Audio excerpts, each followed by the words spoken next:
Hi, everybody. I'm Julian. I'm one of the programmers for the doc features at Woods Hole Film Festival.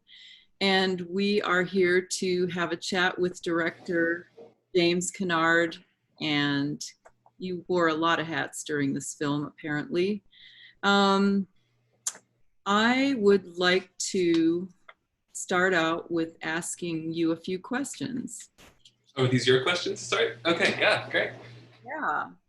So I rewatched the film this afternoon just to have it all fresh in my mind. And I wanted to say that your film, The Bookmakers, was one of my best discoveries this year.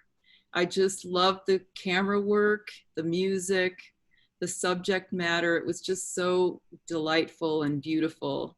And I wondered what drew you to this story? Ooh, well, it sort of was an evolution because it started out with becoming aware of a small printing press shop in San Francisco called the Orion Press. And my friend worked there, and then I became kind of friends with the whole situation. And we did a short film with them, and I really didn't know about the sort of bookmaker world, particularly before then.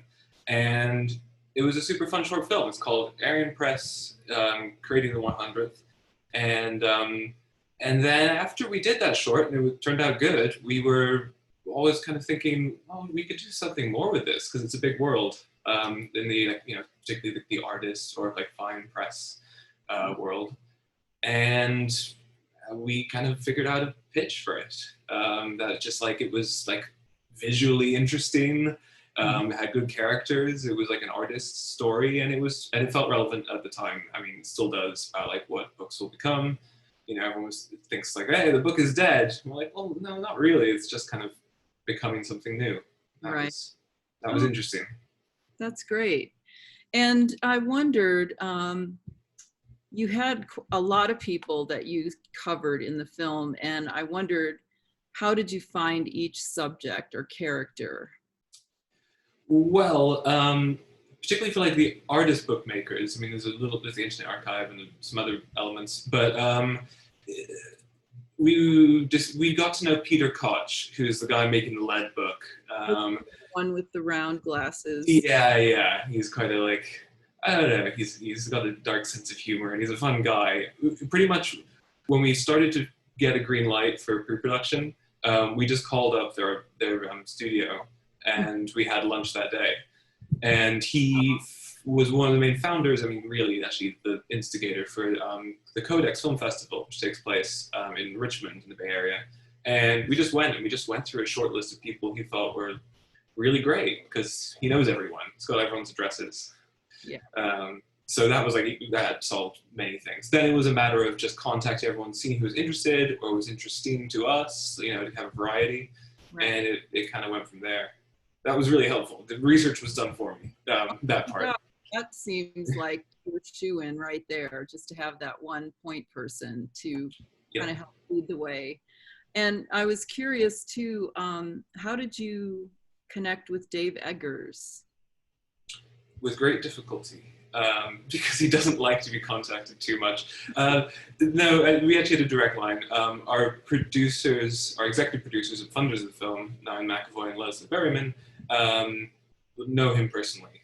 They've worked with him. They work in publishing Chronicle books, and so yeah, they got me the connection. But it took a lot of time to convince him that like this was worth his time. He doesn't keep the internet at home. He doesn't really particularly like being goes to the public library.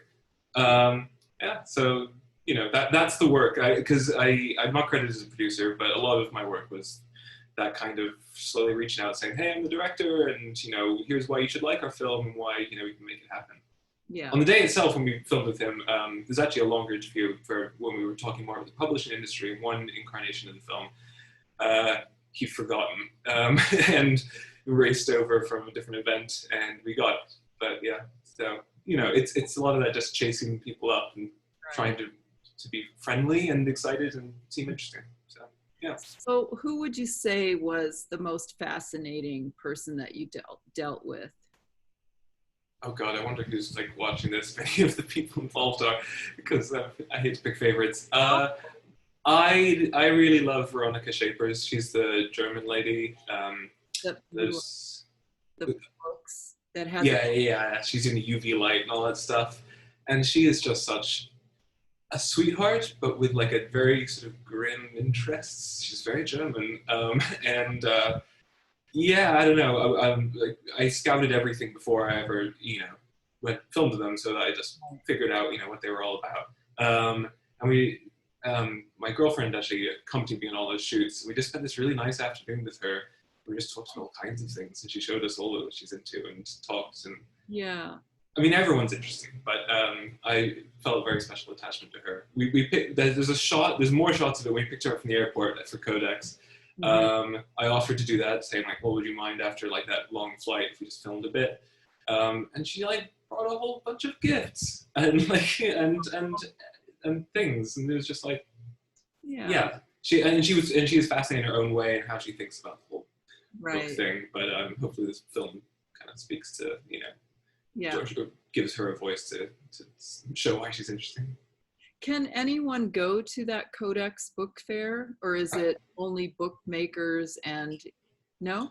No, totally open to the public. I think it's actually under-publicized in the Bay Area because they like where you can see the school groups that come and stuff like that, but like it's a really great event.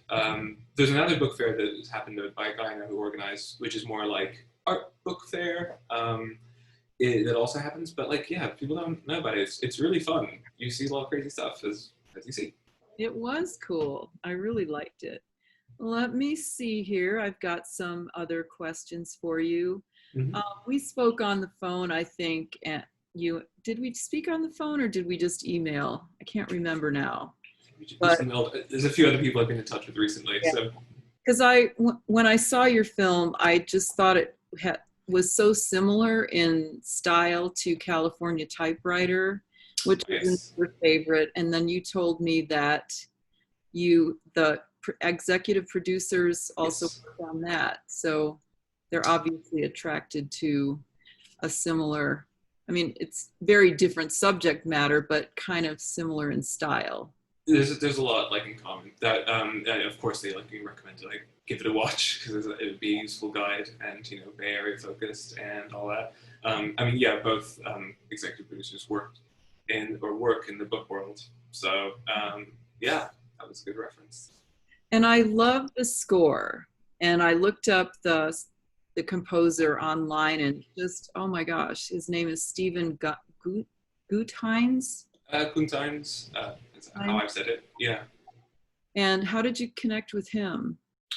Well, so there are actually other people, other tracks on the score, but it just turned out that like, every time I was trying to place in some temp music, I just was drawn to him. It had very sort of like, it wasn't so much electronic. It was more like, he's a multi-instrumentalist who can like, play everything and build it out, make it sound like you've got like an orchestra. Right. And so when we came like trying to revise it, I went in with the assumption that like, well, like on some previous things I worked on, you just have to deal with, licensing an existing track.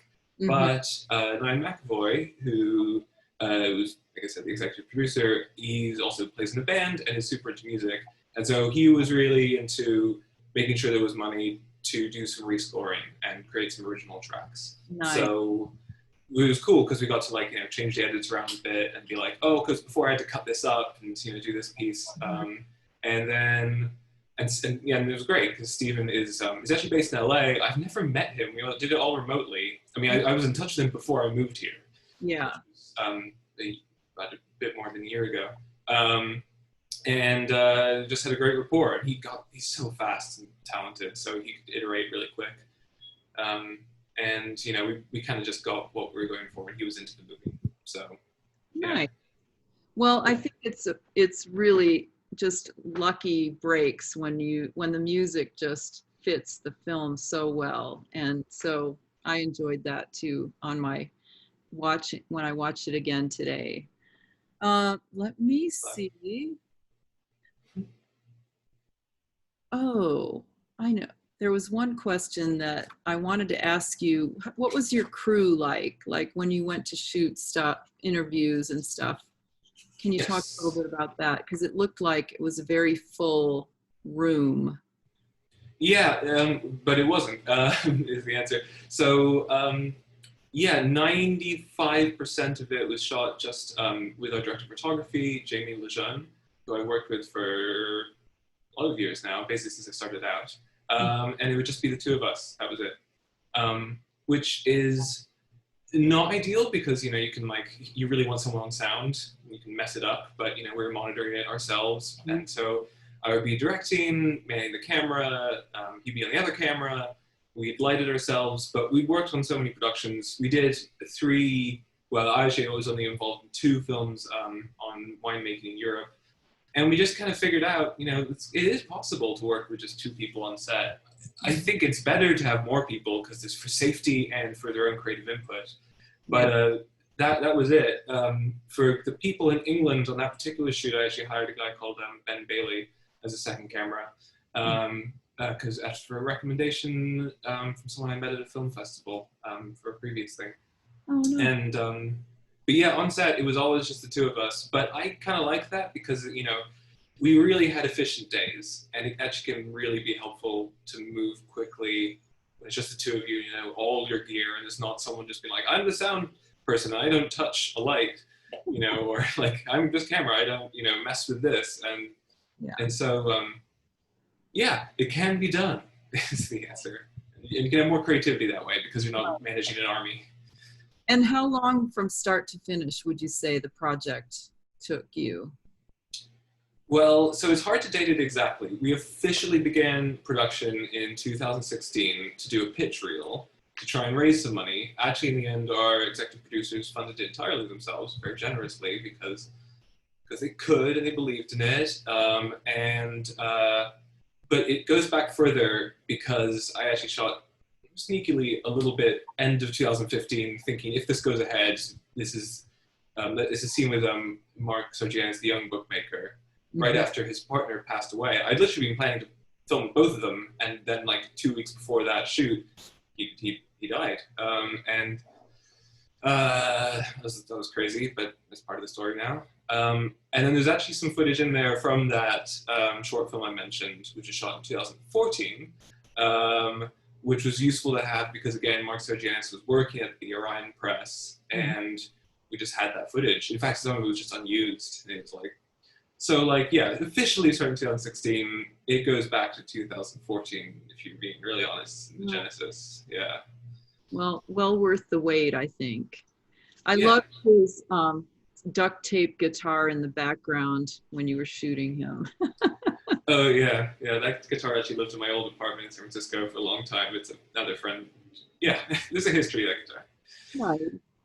Yeah. Let's see. Who would you say was most challenging to work with? Sorry, that's my email. No worries. Are these still your questions, or are these ones from whoever's in? Yeah. Oh, there he is. Most challenging to work with.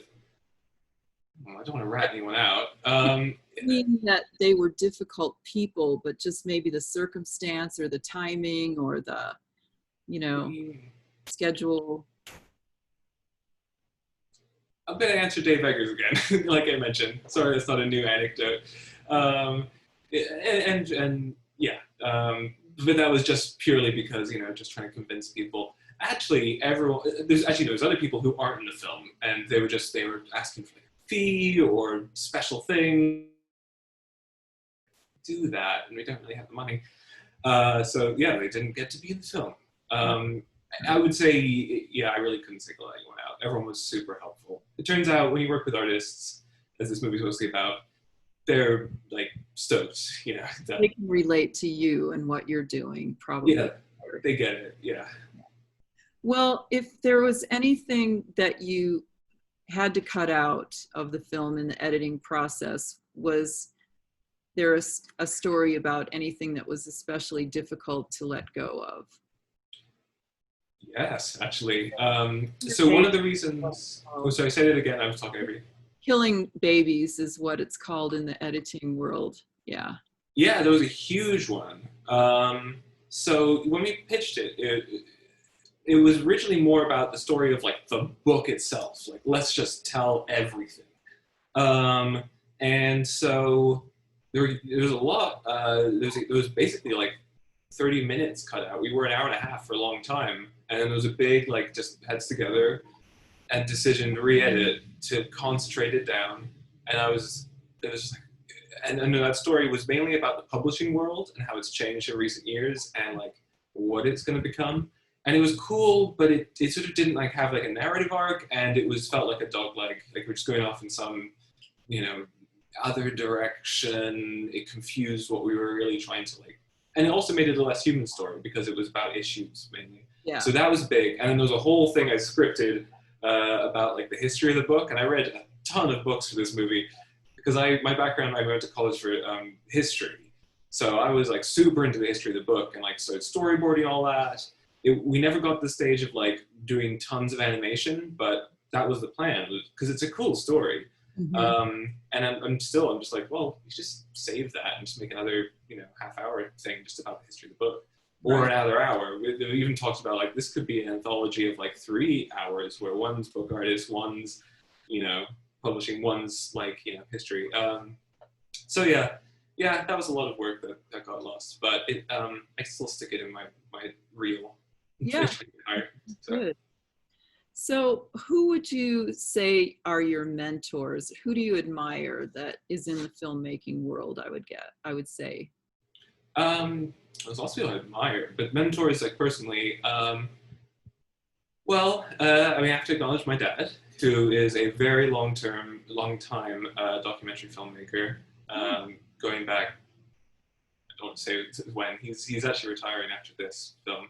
But he's on so many productions. And so growing up, I always had cameras around the house, and, you know, like it wasn't a big ask to be like, can I get an iMac when I was like a kid that could run editing software and all that. And, you know, and he was very hardworking and always just like, you know, had a good attitude to like, you know, filmmaking, you just work at it and you figure out the problems, and it should be kind of fun, you know, even if it's stressful. It was mysterious because you were immersed in it from a young age. Yeah, you know, and then I did even, you know, like I do summer jobs where I just do, you know, the grunt work like transcribing and things like that. But it all kind of just made sense. Like, oh yeah, it's just a team of people and you sort of figure it out. And, you know, it was on set. Yeah. But he was a big mentor because he believed in me, and then, you know, we've been working together. And then, but I would say the other one, which I really should highlight, is Jamie Lejeune, who's the director of photography for this film. Because, you know, on those shoots, for some of the previous films we've done, you know, it'd be like my dad directing, but it was Jamie who taught me and was driving force to tell David, my dad, oh, actually things have changed these days, and we can do this with smaller crews and be more ambitious and try and do feature films and all that. And he's just a genius of figuring everything out. You know, he'll figure out some weird piece of software, some like new bit of gear that's come out, or come up with some creative thing. And basically, he taught me that like the actual practical on-set stuff is just, I don't know, figuring things out, and it can be done. There's no playbook anymore. It's just kind of you stay immersed in the world. And cool. Yeah, and I still do that now. I mean, you know, I'll pick up some new thing or try out some new editing software, whatever. All right, and that's David is your dad? Yes, that's David. It's David Kennard. Yeah. Okay, let me see here. I have a couple more because we're not quite ready for the questions coming in. Mm-hmm. Yeah, shoot away. So you just recently moved to the LA area, or? Yeah, February of last year. Yeah, it was good timing. My girlfriend and I have been meaning to do this move for a long time, for career in San Francisco Bay Area, and we had a really exciting LA year where we like saw tons of things. I even met some like heroes of mine. It was really cool, and I'm so glad I didn't move here February of this year. So that would have been so cold and that would have been a bummer. I probably would have just been like, all right, back to San Francisco and we'll wait this out. Yeah. But yeah, where can other people see the Bookmakers after Woods Hole? Oh yeah. So we well, basically we signed an agreement with American Public Television based in Boston quite recently. And so the way that works, I don't think everyone understands it, they then put it out and all the sort of, PBS affiliate stations type thing then pick it up. So this, well, actually coming up very soon, the next month, there's going to be a process where the stations say a yes or like a maybe. And what it ends up being is like starting in October earliest, but really rolling into 2021, it'll just be scheduled. And if people like it, if they get good ratings, then they just keep rescheduling it. Oh, So nice. yeah, well, it'll be an interesting thing running the social media to try and get the word out, for each individual market. Here's your local station, they're showing it tonight. But it'll be out there. It'll be on TV. So that's cool. When you were cutting this final edit, was that with that broadcast in mind at 58 minutes, I think it runs? No, we got extremely lucky. Oh, that's great. Well, actually, that's not quite true. Basically, when we realized we're cutting it out, it's like, okay, if we're not going to have this story, not going to be an hour and a half, which is sort of more traditional, like minimum for a feature, well, an hour is probably good to target because that sort of makes sense to people. I mean, in the streaming age, no one cares. Right.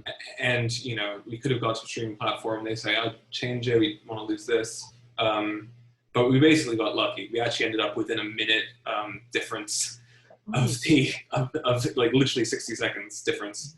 And we were able to do tiny changes. So, yeah, that was fortunate. Sweet. Yeah. And how do you feel as a filmmaker doing, having all these film festivals have to shift and move to the digital platform, the virtual film festival? Is this your first festival? This is the first, yeah. It's the premiere festival, yeah. Hey, well, gosh, Woods Hole, we got a premiere. Yeah. Well, you were good and figured out, okay, it's going to have to be, virtual because a lot of other festivals we had were actually scheduled for much earlier, but they were kind of waiting and seeing. How does it feel? Well, I'm feeling good right now. This is nice. I mean, I can't see audience members. I've had fun in the past on previous ones. It makes you just feel good that people clap. But I just want it to be seen. So if more people probably can see it, if it's just a streaming thing, then they actually have to make an appointment for particular night. I did have a filmmaker that made a short for another festival I work for, and I was bumming out because of the whole virtual extracting the human connection feeling of being at a festival. And he was just so sweet. He said, "Oh, this is so awesome. Now all my family and friends and colleagues can see my movie. And they wouldn't have been able to afford to come to this place or, afford the lodging or whatever to get there. And now everybody can see my work." And so that gave me a little bit of a different perspective that I was only thinking of my experience. So, yeah. I mean, the networking's good when you can be in person at a festival, but it's really, it's a party. And whatever. I did enough partying, in the last few years. It's cool. Yeah, very nice. So what's next? What have you got in your head that you want to work on next? Oh, well, it's all a bit weird right now because nothing's happening. Everyone I know, I had some connections down here, and everyone's just like, we have no idea. Like, we have no idea when we're going to restart. I'd like to make another documentary, but I've got a few ideas, but nothing I've worked up enough. I really just want to work with the people I know here on actually some narrative stuff, which I haven't really got to do enough of in my career. I've always been documentary, and it'd be there's a potential shoot that is good. It's sort of delayed indefinitely. That's about Poltergeist. That is going to be fun, but I'm actually looking forward to working sometimes on some other people's projects, and I just get to assist because it's good to collaborate. So I don't really know. Well, I think you at least landed in Movie Making Central in Los Angeles, so that should help the networking for you. I hope so, yeah. Well, I'm kind of I can't really think of anything else I'd like to add. One of the things that I was really attracted to by watching your film, though, is those hyper close-ups that you do, honing right in on the printing press and the metal parts and stuff like that. And is that a style that you are particularly fond of? Well, it sort of follows on from the material in that, type is tiny. But yeah, like I say, working with Jamie on a bunch of stuff, we did these wine films I mentioned, and we just want to create visual variety, even if it's like a tiny bug on a vine or something, and then Right. it's a big landscape. Yeah, it's time to pull out the macro lens and, see if you get something interesting. Yeah. So I'm getting a little prompt here for all of you folks out there in the Woods Hole Film Festival ether world. And if you would like to submit a question, please use the QA function on the Zoom panel. And I'm not quite sure where that is. And you'll also be encouraged to vote. And every film in the festival is eligible for an audience award and a juried award. So you will see an image on the homepage that will show you 5 stars, and 1 is for the lowest score, 5 is the highest. So I'd really like to encourage you all to vote and welcome any questions you might have for James. Please, yeah, please vote. Bring it.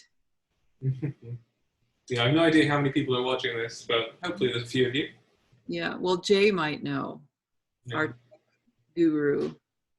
Yeah. Yeah, let me know when you have a question.